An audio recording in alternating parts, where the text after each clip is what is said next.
The murder happened a little over 21 years ago. January the 18th, 1991. In a small bedroom community of Linwood, California, just a few miles southeast of Los Angeles. Father came out of his house to tell his teenage son and his 5 friends that it was time for them to stop horsing around on the front lawn and on the sidewalk, to get home, finish their schoolwork, prepare themselves for bed.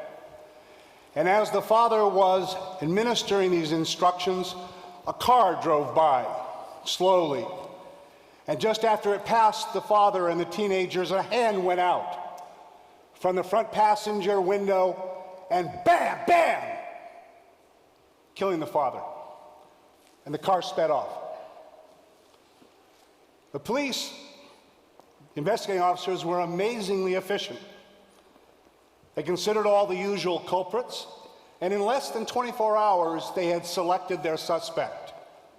Francisco Carrillo, a 17-year-old kid who lived about 2 or 3 blocks away from where the shooting occurred.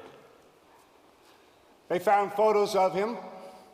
They prepared a photo array, and the day after the shooting, they showed it to one of the teenagers, and he said, "That's the picture.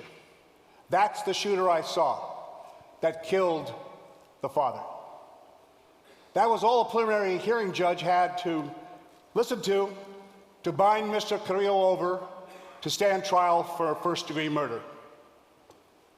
In the investigation that followed before the actual trial, each of the other 5 teenagers was shown photographs, the same photo array. The picture that we best can determine was probably the one that they were shown. The photo array is in your bottom left-hand corner of these mug shots. The reason we're not sure absolutely is because of the nature of evidence preservation in our judicial system, but that's another whole TEDx talk for later. So at the actual trial, all 6 of the teenagers testified and indicated the identifications they had made in the photo array. He was convicted. He was sentenced to life imprisonment and transported to Folsom Prison. So what's wrong? Straightforward, fair trial, full investigation. Oh yes, no gun was ever found.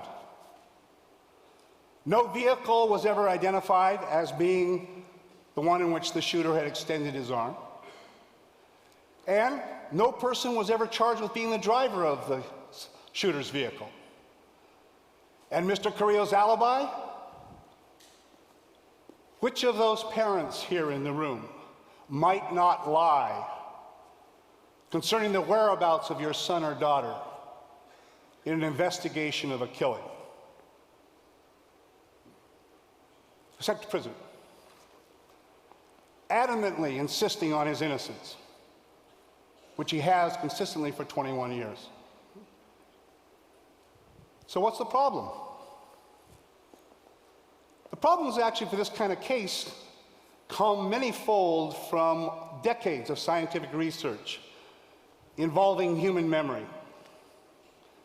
First of all, we have all the statistical analyses from the Innocence Project work, where we know that we have, 250, 280 documented cases now where people have been wrongfully convicted and subsequently exonerated, some from death row, on the basis of later DNA analysis.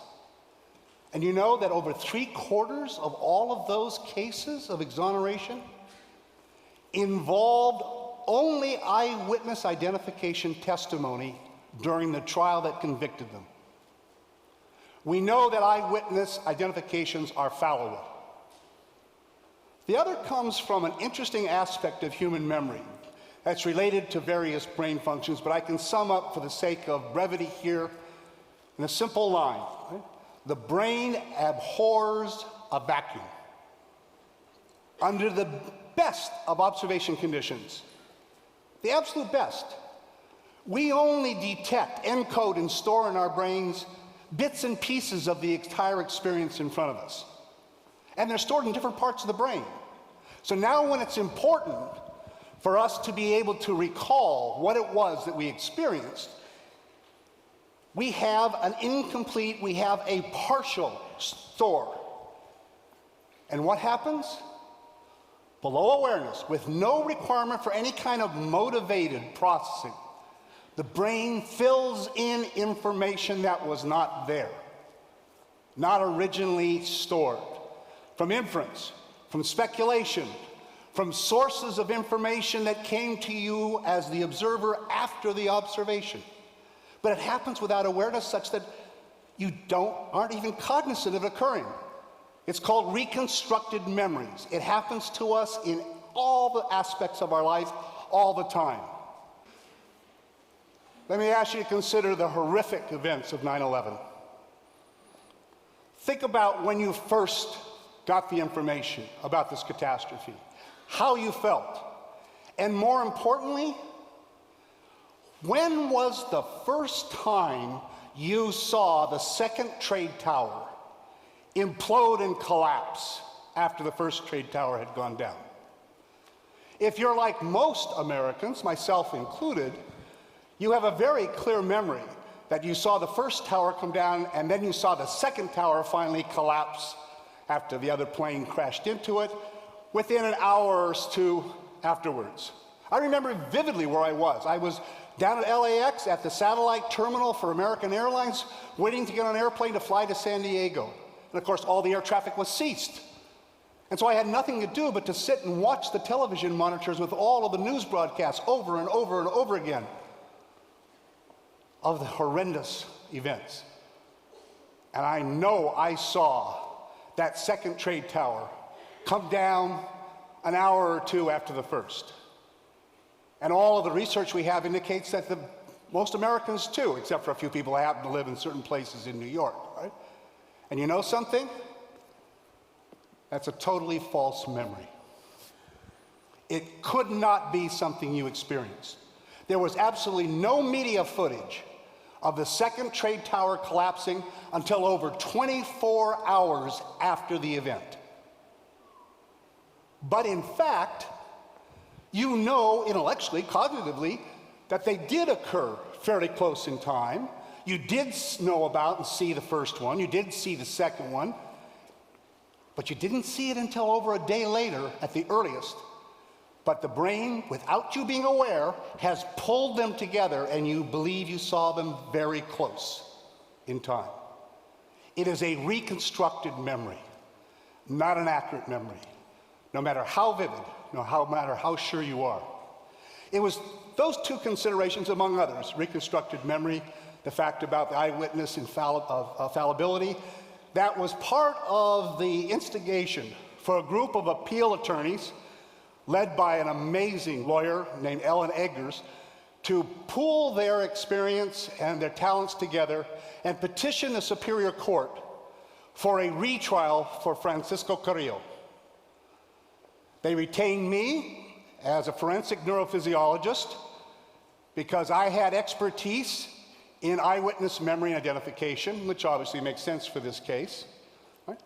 But also because I have expertise and testify about the nature of human night vision.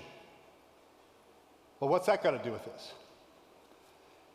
Well, when you read through the case materials in this Carrillo case, one of the things that suddenly strikes you is that the investigating officers said the lighting was good at the crime scene, at the shooting.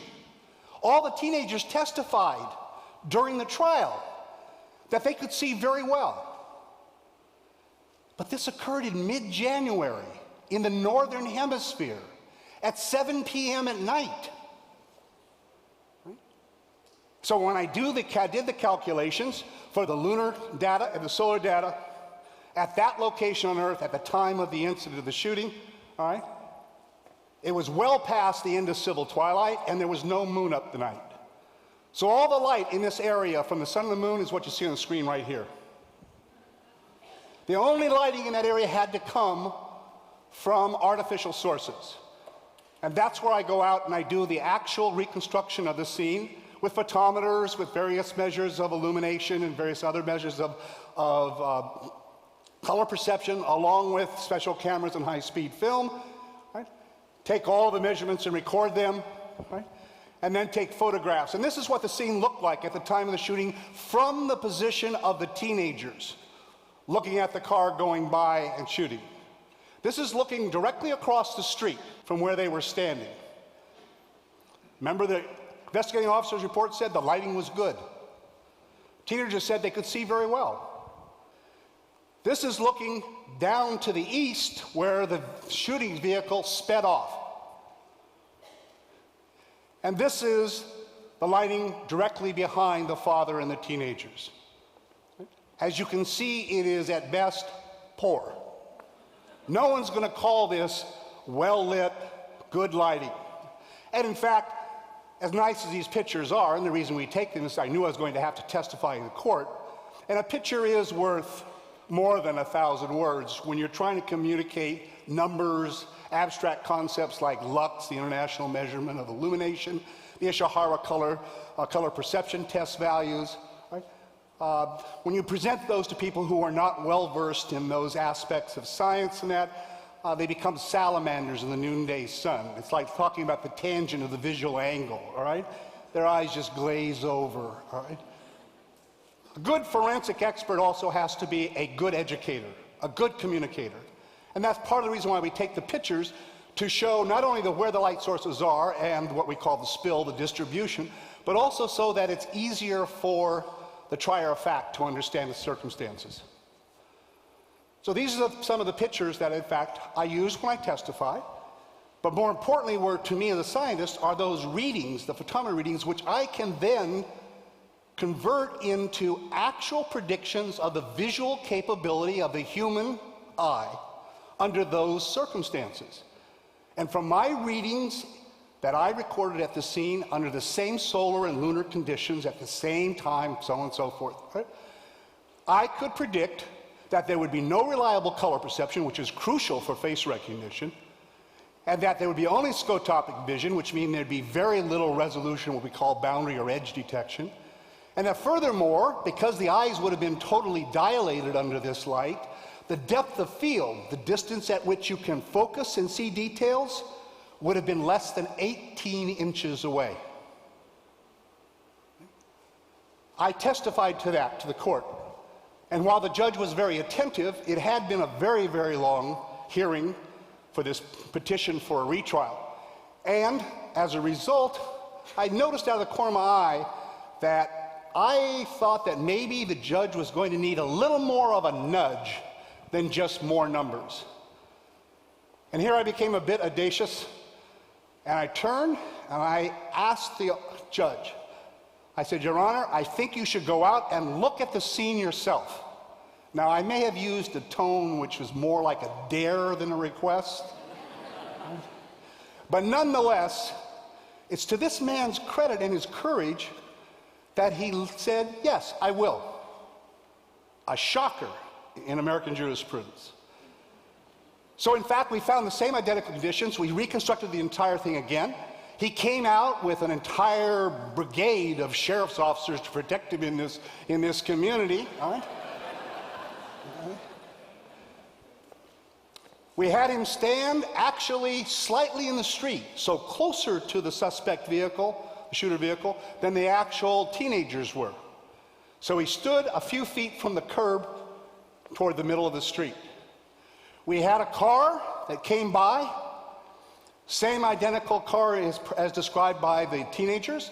Right? It had a driver and a passenger, and after the car had passed the judge by, the passenger extended his hand, pointed it back to the judge as the car continued on, just as the teenagers had described it. Right? Now, he didn't use a real gun in his hand, so he had a black object in his hand that was similar to the gun that was described. Right? He pointed by, and this is what the judge saw. This is the car 30 feet away from the judge. Right? There's an arm sticking out of the passenger side and pointed back at you. That's 30 feet away. Some of the teenagers said that in fact the car was 15 feet away when it was shot. Okay, there's 15 feet. At this point, I became a little concerned. This judge is someone you never want to play poker with. He was totally stoic. I couldn't see a twitch of his eyebrow. I couldn't see the slightest bend of his head. I had no sense of how he was reacting to this. And after he looked at this reenactment, he turned to me and he says, "Is there anything else you want me to look at?" I said, "Your Honor," and I don't know whether I was emboldened by the scientific measurements that I had in my pocket and my knowledge that they are accurate, or whether it was just sheer stupidity, which is what the defense lawyers thought, when they heard me say, "Yes, Your Honor, I want you to stand right there. I want the car to go around the block again. And I want it to come, and I want it to stop right in front of you, 3 to 4 feet away, and I want the passenger to extend his hand with a black object, point right at you, and you can look at it as long as you want." And that's what he saw. You'll notice, which was also in my test report, all the dominant lighting is coming from the north side, which means that the shooter's face would have been photo-occluded, would have been backlit. Furthermore, the roof of the car is causing what we call a shadow cloud inside the car, which is making it darker. Right? And this is 3 to 4 feet away. Why did I take the risk? I knew the depth of field was 18 inches or less. 3 to 4 feet, it might as well have been a football field away. This is what he saw. Went back. There was a few more days of evidence that was heard. At the end of it, he made the judgment that he was going to grant the petition for a retrial. And furthermore, he released Mr. Carrillo so that he could aid in the preparation of his own defense if the prosecution decided to retry him, which they decided not to. He is now a freed man.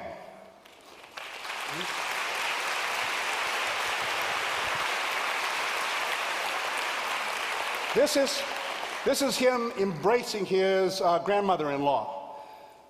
His girlfriend was pregnant when he went to trial, right? And she had a little baby boy. He and his son are both attending Cal State Long Beach right now, taking classes.